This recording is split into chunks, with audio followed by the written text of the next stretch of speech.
Hi, everybody. Welcome back to MyAngle. I'm Joy Victoria, as always. And today I am extremely excited for my guest. He is about the epitome of established Hollywood. He has been in this industry for about 6 decades. He has been in countless projects. He is not only an actor, but he is a mentor, a teacher, and a role model. Please welcome Mr. Richard Lawson. Thank you. Hi. Thank you. I'm so excited for I'm this. so excited to have you. I've been looking forward to chatting with you. Yes. So, first of all, I want to start by asking you, you have been in this industry for 6 decades. That is a long time.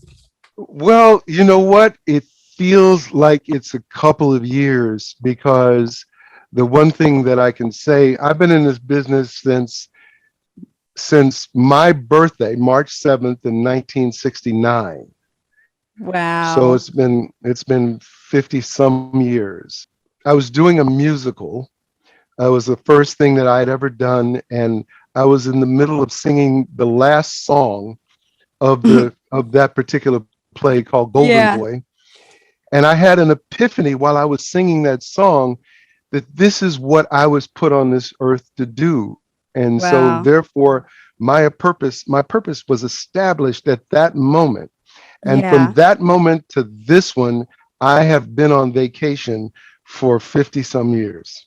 Wow. See, when you love what you do, it just doesn't even feel like work, right? It does not feel like work. It does not. I can't wait to get up, to start my day, and to get Yeah. into the thing that I love. And it's hard for me to go to bed because I hate to give up to whatever it is that I'm working on. Yeah. So That's what living is. This is what living life looks like. Yes. So, what age were you when you had that epiphany? Like, this is what I'm supposed to be doing. This is the industry that I'm supposed to be in. so I think maybe I was maybe 24. Okay, let's do the math. So I'm 74 now. Wow. And that was in 1969. I was born in 47.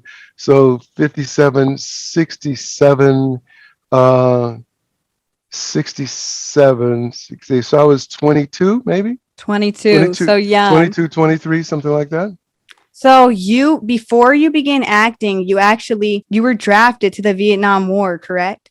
Yes, I was drafted. Yeah. I actually went to college right out of high school in 65. I graduated and I went into college. I was playing football. I was a good Yeah. football player. And my cousin, my favorite cousin, who wanted me to go into business with him, he Yeah. was a furniture mover and he Okay. specialized in antique furniture. And I Hmm. had a little money saved, so I thought I would sneak out of college, go start the business. We bought a truck. We Yeah. were going back and forth down the highway between San Francisco Bay Area, Oakland, and Los Angeles. Yeah. And then Uncle Sam found out that I wasn't in college anymore and said, "We have work for you to do." They drafted me, and then I wound up going to Vietnam, and I was a medic in Wow. Vietnam in 1968. Let's pause right there. When you had these big plans for yourself, what was your reaction when you first found out that you were drafted? Well, this was the Vietnam War. So this one Yeah. wasn't just like going into the army. This Yeah. was going to the war. Yeah. And um, it was like it was I was shocked and that they discovered that I wasn't in college and the Yeah. idea of going off to a war. I mean, that's not an entertaining thought, you No, know. at all.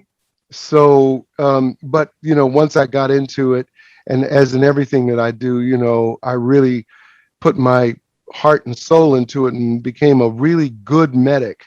And so I Yeah. was there in the year 1968. I was in Vietnam, and it was the worst year of the war. It's called the Tet Offensive. Yeah. And Yeah. but even in that harsh reality of war, and I was a medic, so I'm the one Yeah. that's dealing with all the bodies. And did you And have any medical experience?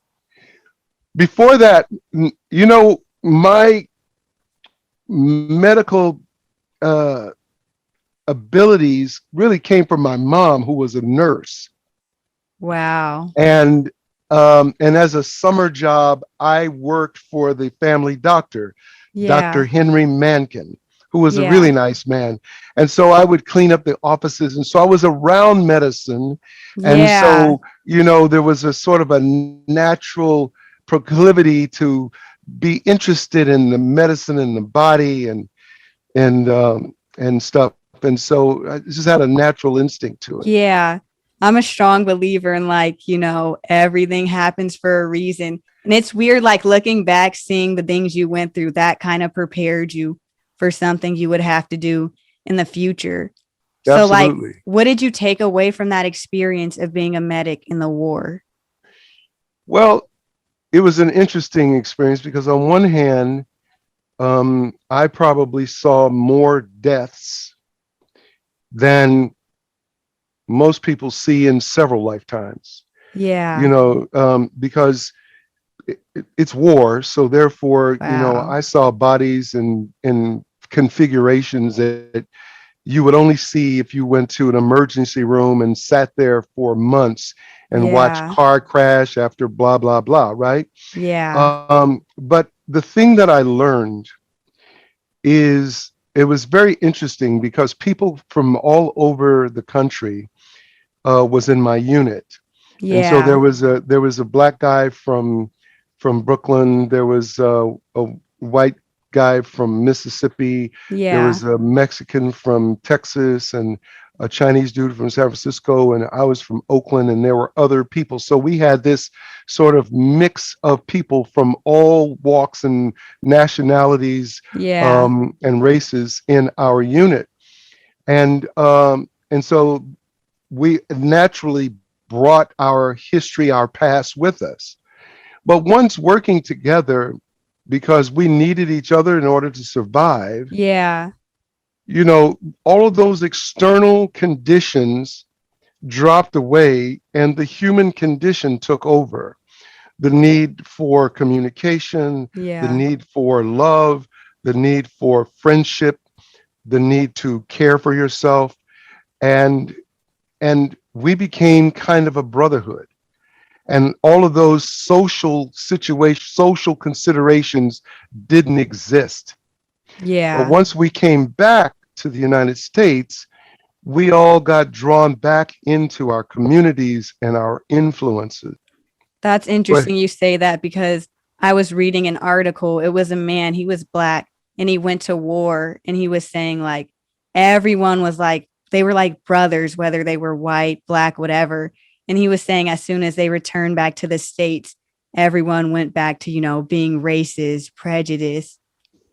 yes, and so, but what it did teach me was that underneath all of the stuff that we acquire, Yeah. underneath, we're really all we all have the same needs, and we're human beings, and human beings need those things in order to be able to survive and exist in a community.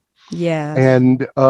And I think there's something greater than all the external considerations, and that is humanity.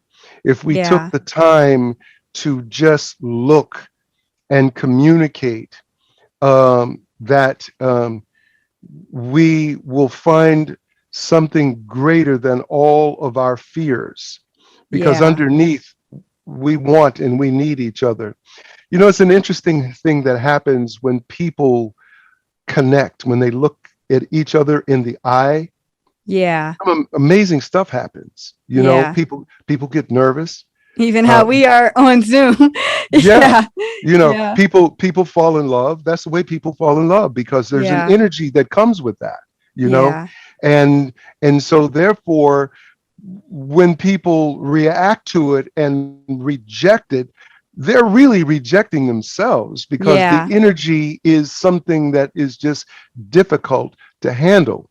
And as an artist, that's one of the things that we have to learn, is to become comfortable with Yeah. our energy, so that we can be present to have an exchange with another artist, even though we're playing a character, that if we're present and that we have trained ourselves to be okay with how we feel and what we think, and that we are not afraid to communicate that, then great works can happen. Yeah, for sure. Okay, so you come back from the war what Uh-huh. year? I came back in, so I found out when I was in Vietnam that I could get out 3 months early because I was in there 1 year, 9 months, 7 days, 15 hours, 42 minutes, and 32 seconds when I got Wow. on the plane to get out to leave the army. And so that was in 1969. It was the beginning of Yeah. 1969. So I was in the army from 67 to 69. And when And you get back, like, what is your headspace like psychologically after seeing so much? um, well, fortunately, I was able to process Yeah. um, the what I experienced. I was able to process it fairly well. Yeah. And the reason why I say that all these years later is that I still keep in touch with some of the guys in my unit, and Really? all of the guys in my unit are on 100% disability, and Wow. they're all a little stuck, you know. Yeah. And I believe that me becoming an artist right after that I was able to put a lot of my experience into my art. So therefore, art became um, kind of my therapy, Yeah. where I was able to put it into characters that I played, and I was able to exercise rather than being introverted about it. I extroverted it in different artistic Yeah. ways, and Yeah. so I was able to process that. But I'm in the process of writing a book, and some of the things that I saw was pretty startling. Now, the other Yeah. thing was is that coming back from Vietnam was not a popular war. So therefore people weren't really praising the The the, soldiers. the Yeah. soldiers. They weren't praising the soldiers for their work. Yeah. So therefore we came back almost not like enemies, but it's almost like you did a bad thing.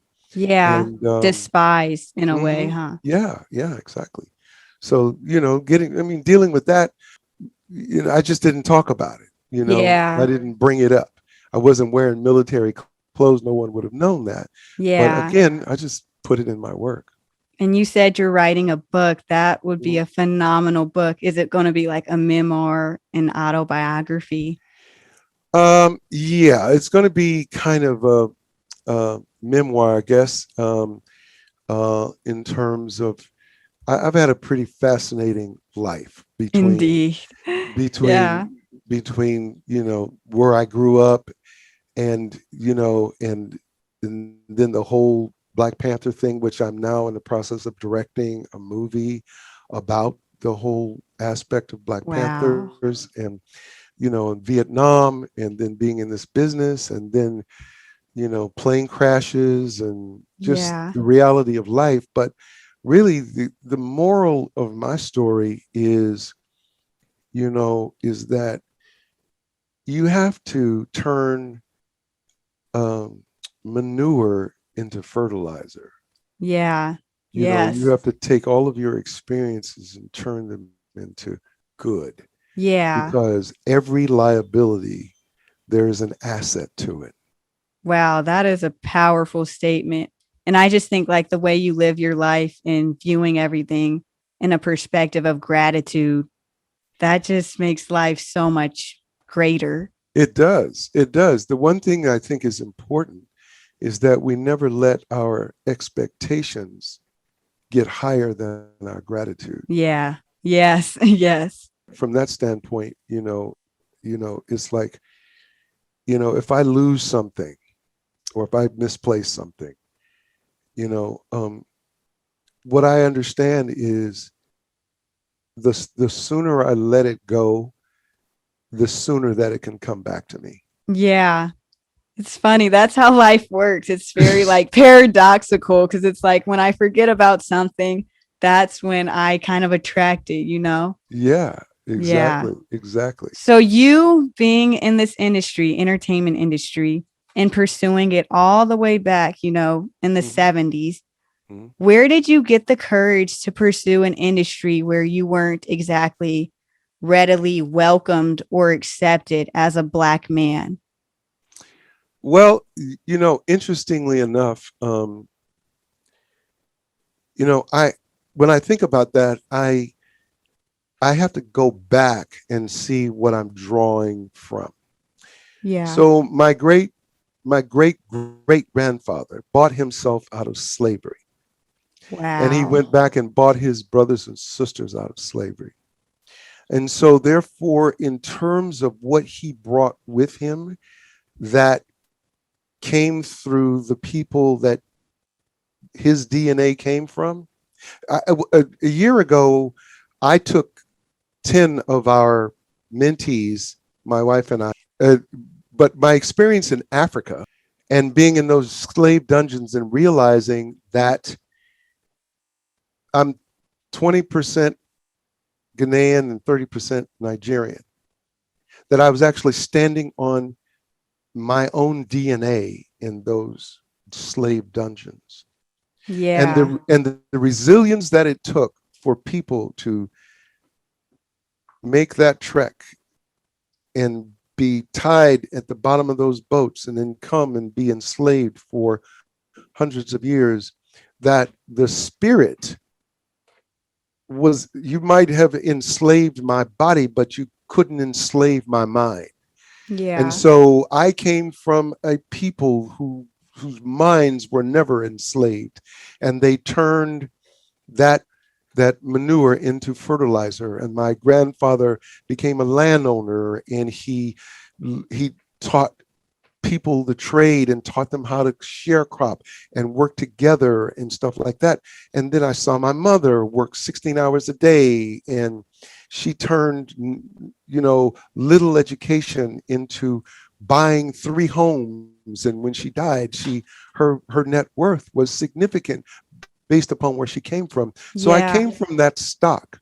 So when I came into this business, I understood that there was nothing, it was a desert. There were no oases out there for me, but I had to put them in place. I had to go dig my own wells of water, and I had to create my own palm trees and places to live, and that I couldn't depend upon the desert to supply it for me. So in this Yeah. business, I couldn't depend upon Hollywood to invite me to their parties. So I knew I had to make my own parties. I had to create my own, which is the philosophy of my teaching. Wow. And so Yeah. therefore, you've got to do it yourself and create it for yourself. And so therefore, when I first got in this business, I wasn't stopped by that. I Yeah. didn't sit there and say, woe is me. Well, Yeah. if the white man was to do this and do that, then I could have done this. No, I'm not Yeah. expecting him to do anything for me, because I realize I need to do it for myself. Yeah. That's very important. You know, when people say like don't have a victim mentality, it's not Right. to say that you disregard, you know, what's real, but like you said, you have to go in knowing that it's your job to make your dream happen. Yeah, that's Right. very important. Yeah. Yeah. And that's what's real. Yeah, The for other stuff, sure. I can't depend on that. Yeah, you So I have to can't. depend on myself to make it real for me, because Yeah. if I am intentional in that regard and I see my dream and it's there in my mind and it's out there and I see where it is, and I then put everything in place to make that happen day in and day out, I check those boxes off one at a Yeah. time. Nothing the only thing that can stop me is me. Yeah, that is a fact. Yeah. And being that you went into this like with such a strong mindedness, I want to know, was there anything when pursuing this business, was there anything that you decided you would not pursue a project if it had to do with this or subject matter or any? Oh, okay. That's a good question. so that when I'm looking at my dream, then part of what has to happen in my dream is that I understand the postulate, this thing that doesn't exist. The light bulb didn't exist, but they knew that it would, and they could, and they just needed to put it together. Yeah. So my career didn't exist, but I had to put it together in my mind. Yeah. Well, when I see that what that postulate is, and then I see what goals I have to put in place in order to get there, then I see what is driving me, what is the reason me doing it. So my purpose has been clear all along. Yeah. But I know that I need policies, which means that there are certain contracts that I make with myself, and I need principles in order to be able to stay within a framework of my who I am. And then I need to create a plan, and then I need to celebrate, and then I need to understand who I am. Once I understand all those things, it's very clear to me when something comes in my purview, whether it fits my vision or whether it's outside of it. Yeah. If it's outside of it, then it's a no. But if it's on the fence, then it's, let me see how I can make this work. But if it falls in the center of it, right in that lane, then I'm good to go. There's no questioning it whatsoever, and there's nothing that's going to stop me. Yeah. So I have to determine what is right for me. Yeah. And I also want to know, I have to ask this. It's obviously no coincidence that you've been in this business thriving for such a long time. So I have to ask, what is the key to longevity, both career-wise and, emotionally and spiritually, to still have a very bright and positive aura this long and being in the business? Well, you have to know yourself. Yeah. You have to be in an environment that supports you. The name of my studio is WACO, where art can occur. So my whole thing is trying to help people get to themselves by understanding and not being afraid of looking at who you are and what it is you want and what your vision is. So what helps to keep that in place is that if I'm clear about my purpose and who I am, and I've done the work to handle my bus. You heard that phrase, right? Yes. Your bus referring to what? So all the people know. So my bus is referring to, if you think about the journey that you're on and you think all the people that are on the bus with you on your journey, which includes your grandparents and your parents and your friends and your significant others and your neighborhood, your ethnicity, your gender, your religion, your mortgage, your pets, and your children, all that's on your bus. Now, that community needs to be handled, meaning that you need to be in great communication with them and they need to be in support of your journey. And if they're not, after working and really working hard to give them the education as to what your journey is about, and you're on board with theirs, then you have a healthy, clean bus. And then you don't have haters on there, because it's hard to get where you're going when there are people hating. Yeah. And it's so like you gotta weight holding down the bus. It's like weight slowing down the bus. It's slowing down the bus. You pull over to get gas, a healthy bus, somebody goes and gets snacks, somebody pumps the gas, somebody checks the tires, somebody checks the engines, somebody cleans the windshield, back rubs for everybody, everybody's fresh and ready to go. Yeah. Versus, people, so how long is this going to take? When are we going to get there? Are we there yet? What's up? And you see that the energy is funky. It's hard to be traveling down the freeway with that kind of energy. So you got to handle your bus. You have to have a strong community of like-minded people.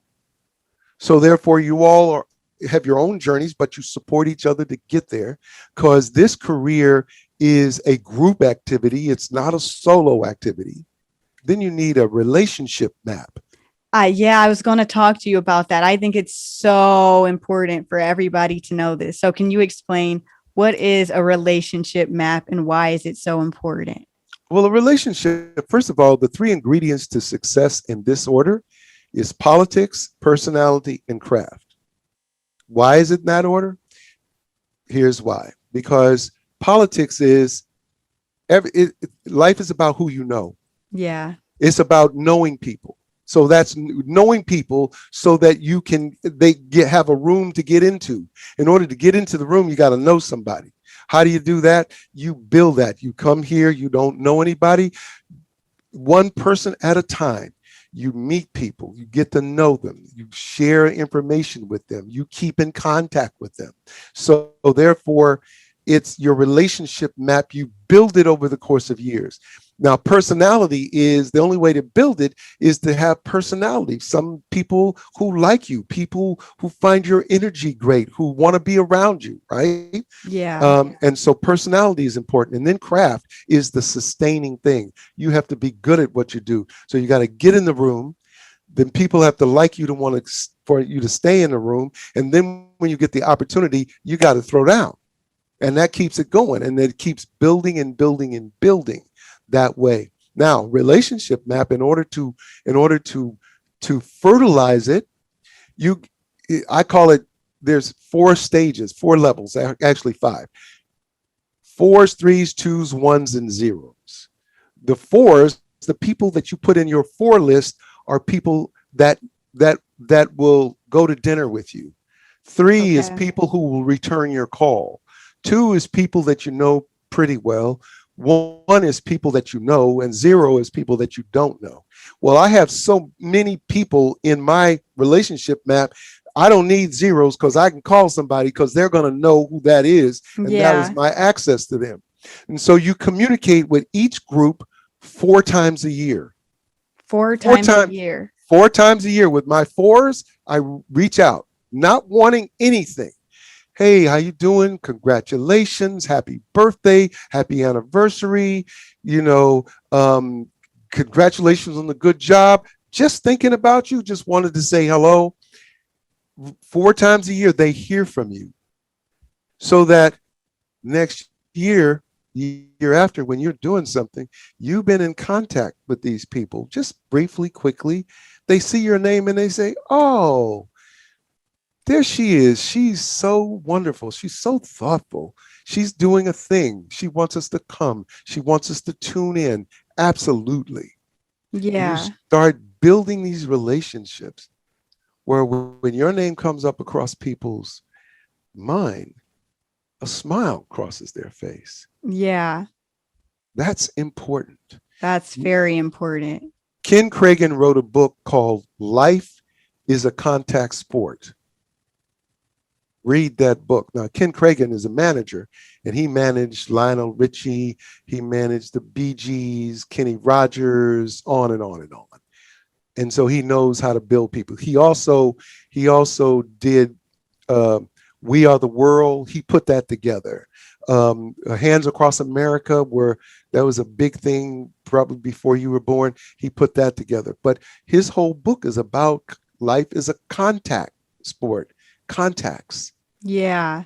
This business is about contacts. And I think this generation has a hard time with relationships.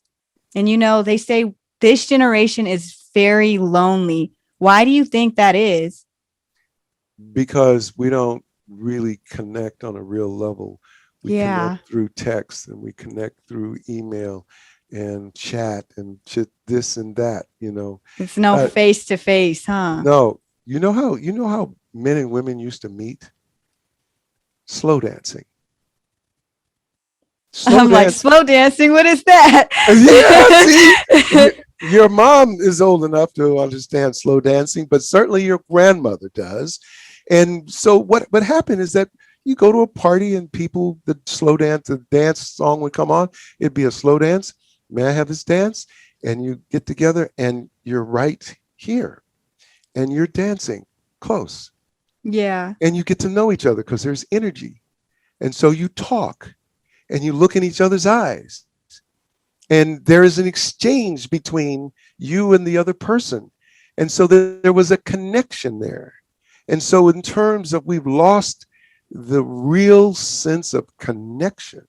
Yeah. And if you want to do something amazing, that you create these these events that all about connection, real connection, talking about real things, simple things, common things, things that are compatible between people, Yeah. where people can actually talk and share opinion, where then you develop real relationships. Yeah. And I also want to talk to you about, creating a family environment, which you do so well at Richard Lawson Studios. And something interesting about you, in the past, you used to give seminars to different NBA teams on how Yes. to create a family environment. Can you tell me about that whole experience? Wow, I'm impressed. You really did your homework. Yeah. You're you're really good at this. Thank you. So from 1983 to 1994, I was one of the main people running the drug program for the National Basketball Association. So I went out to each team twice a year. And so this is when Kareem Abdul-Jabbar was playing, and Magic Johnson and Michael Wow. Jordan and all those people. I Yeah. dealt with them twice a year, and I That would is go, awesome. and one of my jobs was is education, training, treatment, and aftercare. So therefore, it was educating them so that they wouldn't ever have to deal with the problem, treating them, training them to to handle problems, treatment when they had a problem, and an aftercare so that they can sustain, you know, for themselves after overcoming a problem. And Yeah. so part of the education was going into the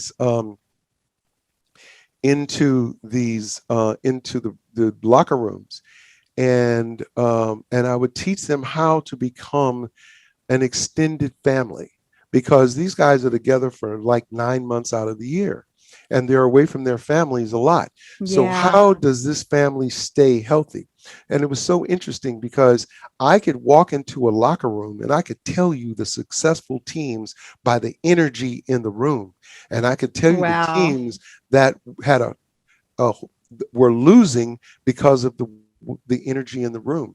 And so Yeah. therefore I helped to teach them how to become an extended family by learning to create, routines and habits of taking care of each other and supporting each other and not individuating, and learning how to work and function as a team where you understood your role and the lane that you were in, and you adapted that, and then you could help yourself and you can help other people, because when somebody fell out of their routine, then you can that something is off, and then you would Yeah. go and help that person before they start using drugs. Yeah. Yeah. So in regards to, like you said, the teams, you could tell which team's energy was off.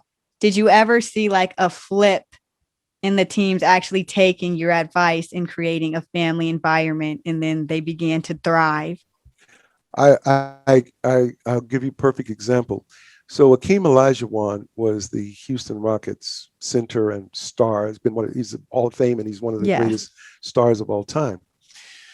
Um, so I went and visited them this one particular season, and they had been losing really badly, uh,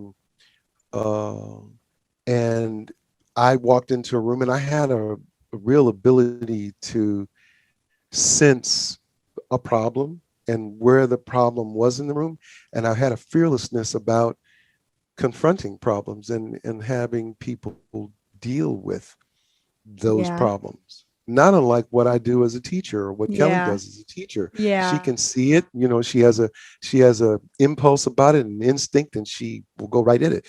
And so that's really what it was. We worked with them this particular day, had them to confront, got them into communicating with each other and the people on the team who had a problem with each other. They talked it out, ironed it out. It was cool, right? So later on in the season, I saw Akeem uh, at a different arena, and he came up to me and he says, "Hey, brother, it's time for you to come back, man. We won almost 19 in a row. Yeah. He's like, can you be the coach of this team? Yeah, come back and talk to us again because we're doing really well. Yeah. So it was like really an ultimate compliment. You know, Yeah. I did a lot of work that even today still comes back from, I stopped doing it in 94, but I still have, some of the players will still write me about, you know, how it affected their lives and their family. And Yeah. because I worked with their families as well. So, and it's the same thing. It's the kind of thing that if you were on a set and you sense something, you know, third partying going around, you know, the makeup trailer is where a lot of that, you know, talk will happen and gossiping to happen. Yeah. And, you know, and if you, and you are smart enough to be able to smell that and sense it out. And then hopefully you will have the courage to say something and say, hey, you know, listen, we got a beautiful thing going on here. We need to work together. And whoever has a problem with anybody, they need to go and address it with that person Yeah. and not talk behind the scenes, because this will destroy this set. And we don't want to Yeah. do that because we got a great thing here. And I love that, just, you know, having the willingness to confront. I think that's such a big deal that people oftentimes overlook. Listen, if you have the willingness to confront, and I sense that, you know, that you have this strength and this bravery and this courage, and you know who you are and you like who you are, your world will be a better place if you have a willingness to confront, and that you're not afraid of everybody being on the other side. Yeah. I want you to read something. Kelly may have mentioned it to you. It was written by Ralph Waldo Emerson, and it's from one of his writings called Self-Reliance. I'm going to write that down right now. Yeah, it talks about a genius and what is a genius. And and basically, in order for you to get to your genius, he basically says you have to trust what is true for you and what you believe to be true, and Yeah. not question that, and not look for others for the answers, because every answer that you need is within you if you listen. And that you have to follow your first impression with good-humored inflexibility when the whole cry of voices is on the other side. So that Yeah. means that whatever your opinion is, I don't care if the entire crowd or the entire world is on the other side and is not believing your viewpoint. Yeah. You have to stick to what you know to be true rather than to acquiesce to, you know, a Yeah. lesser thought. Yeah. We're getting serious wisdom here right now. Seriously. And I also wanted to ask you, like, kind of on the train of thought that we're on, you know, I think as humans, we can kind of be obsessed with arriving or being co-signed. With you being a teacher, when did you have that moment when you felt like you were worthy of distributing your knowledge to teach? When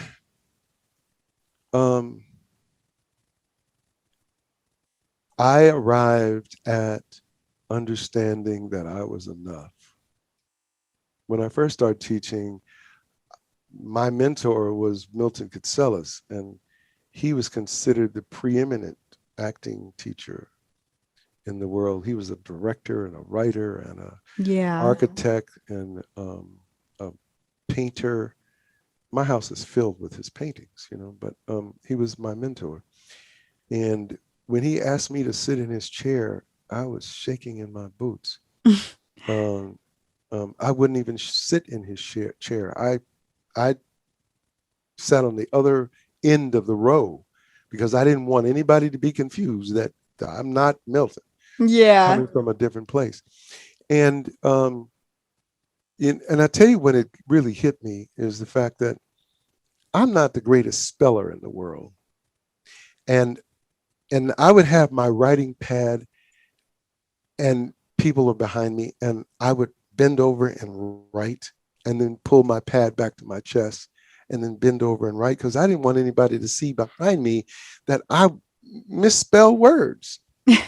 Yeah. And then one day I said, you know what? I don't want to be hiding that. And I turned around and I said, okay, I have a confession to make, and I'm doing this to free myself from the bondage of my own fear, Yeah. which is that you might find out that I don't spell that great. So here's my pad, and you're welcome to look over my shoulder and see me misspell something. But do know that I know what I'm saying Yeah. and I know what I'm talking about. And so I'm Yeah. not hiding this anymore. And that freed me up to not, be claustrophobic in it, Yeah. but be an expansive in my thought. So my first impression with good humored inflexibility, I was able to teach freely and not worry about whether I was right, wrong, good, or bad, because I know that I may not have all the answers, but I'll figure it out. Because all Yeah. I have to do is ask the next question. Yeah. I think that's a great analogy because, everybody wants to be a leader, but sometimes we're so scared to try to be a leader because we're not perfect, or we don't want to be hypocritical, or we don't want to see our followers see us fail. Exactly. Yeah. So that this, Instagram and Twitter and all of that, and the cancel culture that's out there, people Yeah. are afraid to speak their minds. Yeah. And so therefore it creates this sort of like introversion of thought and of feeling that you're afraid to express because you may get rejected. Yeah. And as an artist, we have to know that rejection is part of it's part of the menu. It comes with putting yourself in the position of standing on a pedestal, whether it's the Schubert Theater in New York, or no matter what the stage you choose to be on, whether it's Instagram or whatever, that state your opinion and your point of view and stop trying to apologize Yeah. or not be discovered that this is how you actually feel. Yeah. Wow. Yeah. You have to be bold. Yeah. Bold. And I want to talk about, so with you running WACO and RLS, I want to talk about, the conception of that vision. Can you tell us about that? Yes. My wife and I, first of all, I've been knowing my wife for she was pregnant with Beyonce when I met her. So we've been friends for all those years, right? Yeah. And one thing that I loved about her was that she was the sweetest, besides being probably the second most beautiful woman I'd ever seen. And I say second only because there has to be someone who's more beautiful somewhere on the planet. I hadn't met him yet. We've never seen them. Yeah, they must exist. So They she's must be. So she's first to us because we haven't seen anyone else. There you go. So what I observed about her was that she was wonderful and kind and thoughtful, and she was so generous, and that she was a philanthropist, and Yeah. she gave her time to people and she helped people and stuff. And I was the same way in my life, and we admired that about each other. Yeah. So she was married, and we were friends throughout all those years. And then when Beyonce's career started off, I didn't see him so much because they were focusing on that. Yeah. And then about 8 years ago, when she came back into, when we became connected again, one of the things that she wanted to do in Houston was to create this center. She was living in Houston. Wow. And she knew I had a school out here and what I created. So as we were talking about it, it was like, it's a natural thing for us to get together and create this nonprofit. Yeah. And so it's a theater, and it's a fully functioning theater, but we're also mentors to probably, I think will be over 100 kids Yes. this fall. And we're doing the same things, some of the same things that we're doing with you guys in terms of teaching you how to do films. And you're a great filmmaker, by the way. I love your Thank work. you. I love Thank you. you. And the camera absolutely loves you. Thank you so much. The camera loves you. And so, in terms of what is in front of you, in terms of what you want to do is just unlimited. Thank So you. so we created this place called Where Art Can Occur. And it is our mutual vision and to create and give these kids who all of them come from KIPP Academy, which is a school, a charter school, and we've adopted that school, and they all come from there, and then they go out and go to high schools because it's 1 through 8. And so in ninth grade, they go to all these other high schools all over the city, but they're Yeah. still angels and warriors. Yeah. Um, and and we are teaching them how to become filmmakers virtually, and they're Yeah. creating some really amazing films. Mr. Lawson, it's so crazy that you and your wife shared, this same vision of mentorship and helping people. And I want to know, like, when you had the epiphany of what your purpose was, did you ever know that you would help so many people jump into their purpose through pursuing your own purpose?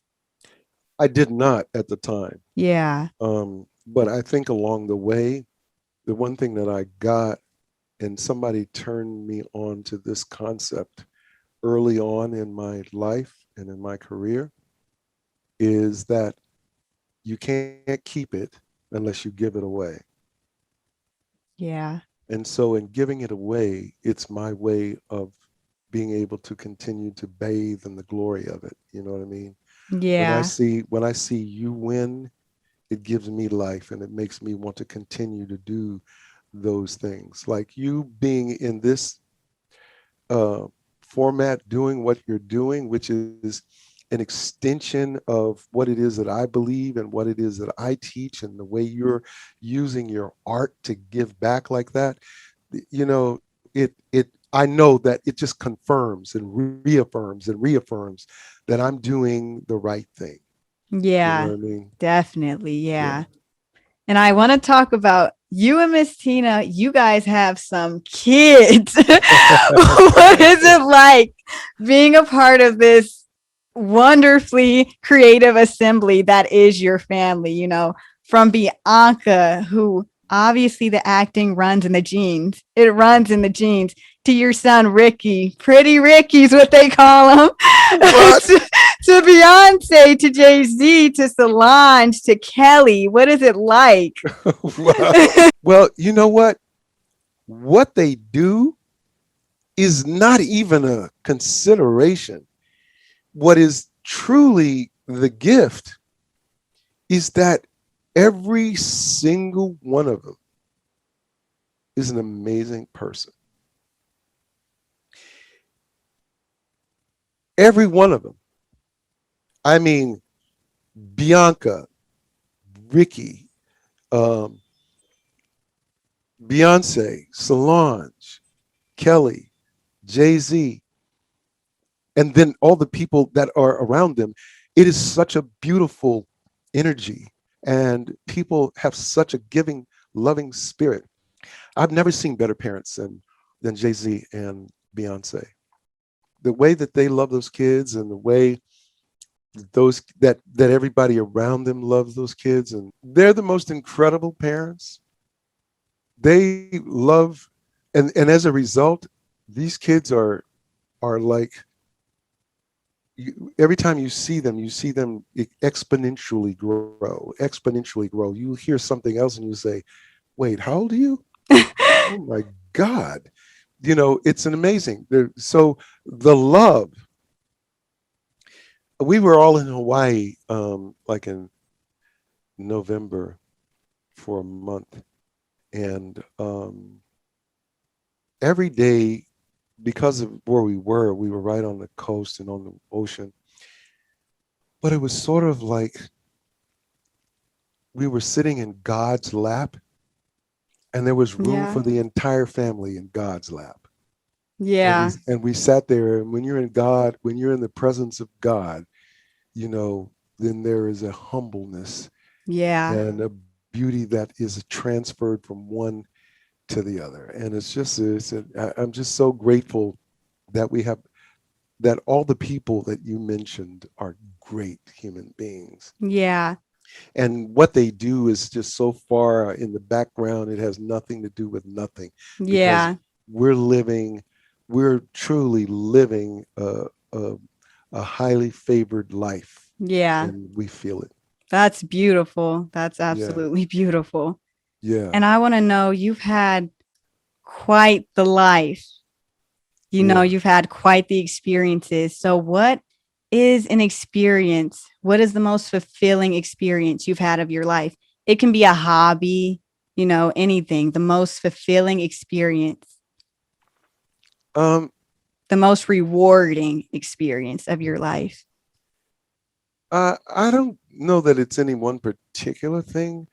What is truly rewarding is that uh, when you are in a place where you can make the space or the person or the event or the situation better because you were there, Yeah. because you were present enough to pour your heart into it and let it become everything that it could possibly become. There's nothing greater than that. Wow. Nothing greater than that. I want to be able. The people have said to me, you know, um, Richard, the one thing that I feel is that I can be all of myself around you. Yeah. That has always been the greatest experience, because if they can be all of themselves and I can be all of myself, then Yeah. amazing Amazing. things, crazy things, spontaneous things, things that just come out of that grace, Yeah. that who knows what, Yeah. there's no Yeah. limit to what can happen. The Definitely. imagination takes over Runs then. wild. And Yeah. and there's no consideration about it. It's just free spirited. And I want to ask you, I have to ask you, I wasn't going to let you escape without asking you. You've obviously found the fountain of youth. What, what do you put in your hair and on your skin? Is it shea butter? Is it cocoa butter? What is it, Mr. Lawson? I listen, in my Because hair, you and your daughter, you guys both look about 4 years old. we're vampires. Yeah, literally. I don't really do a lot. I wash my face with Dr. Bronner's peppermint soap, and I Okay. use a loofah on that and nothing else. And I do put, like some cocoa butter or coconut oil on my face sometimes. And my hair, I just wash it. And then when I want to keep it contained, there's this stuff called Kinky Curly. It's just a kind of gel that keeps it from like going crazy. And that's it. You just That's made it. their stock shoot up by like 110%. I know, You right? better invest now because the stock's going up. See, I like the fact you're Thank talking you. about investment. That's cool. Thank That you. speaks to your parents teaching you properly about fiscal literacy, which is really important. And then one last question. I'm 16 years old. I actually just got my driver's license 2 days ago.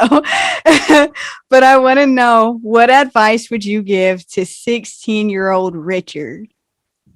16-year-old Richard, I would say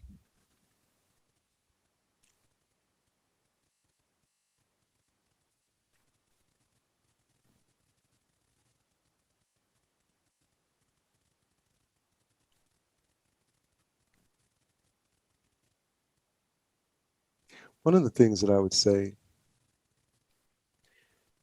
is do your best and forget the rest, because it's the rest that keeps us from having the experience of us doing our best.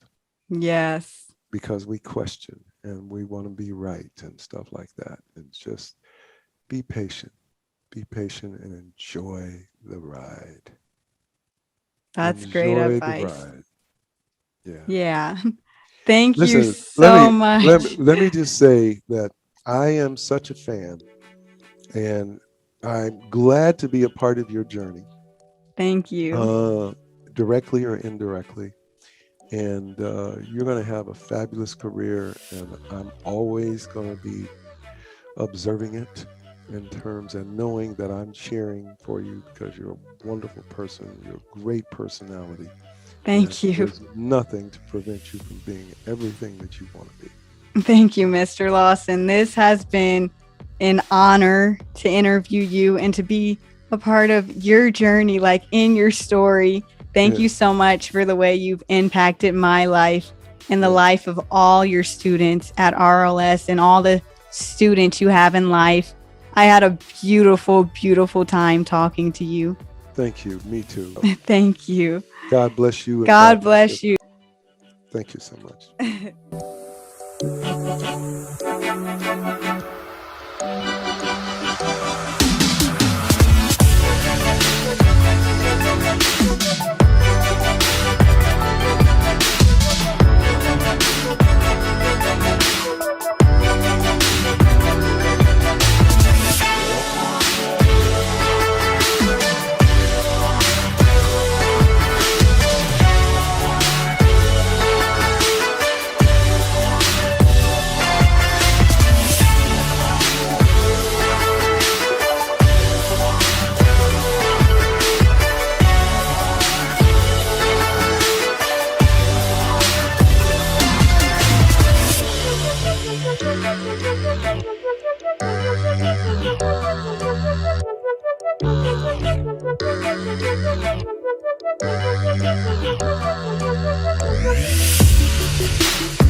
you.